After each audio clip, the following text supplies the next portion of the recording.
Hello friend, good morning, जय माता दी।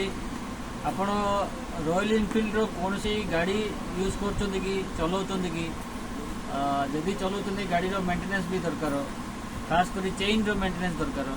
Chain रो maintenance आपण केमिति करछन्ति सेटा तो मु जाननी, किंतु चेन रो मेंटेनेंस होची आपण चेन रे कौन सी पोड़ा ऑयल किंबा कौन सी प्रकार ऑयल आइटम माने तेल आइटम किसी यूज करंतु नै।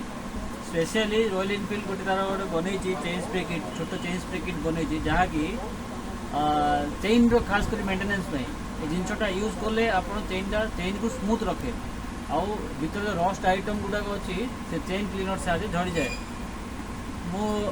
मो तरफ मुझे स्पेशली ये जिनटा आप चेन स्प्रे किट, जो चेन स्प्रे किटा आप निजर गाड़ी यूज करूँ, बहुत कम देखो यहाँ अनबॉक्सिंग कर देखो भीतर कौन कौन है।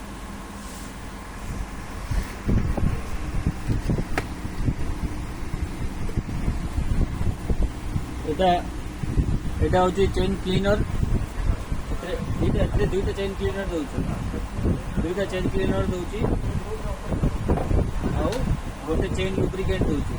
देखिले तार चेन क्लीनर काम होची फास्ट चेन क्लीन करी चेन वाश करेंगे, तापरे लुब्रिकेट काम होची वन शॉट मारिकी चेन को छाड़ देवे, तापरे चेन टाको सफा करदे, इजिली स्मूथ रे चेन चलो, गाड़ी चलो।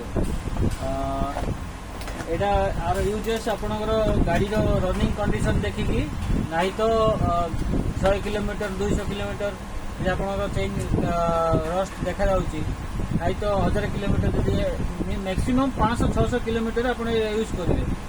यदि आप रस्ट एरिया चलाउछन्ति, धूली डस्ट एरिया चलाउछन्ति ताहले आपण कौन करेंगे ना 100 किलोमीटर 200 किलोमीटर चेन फ्रीटा यूज करेंगे। आउ बेसी टंका नहीं, आर रेट देखो देखो आपको रेट मात्र 600 टंका अच्छी।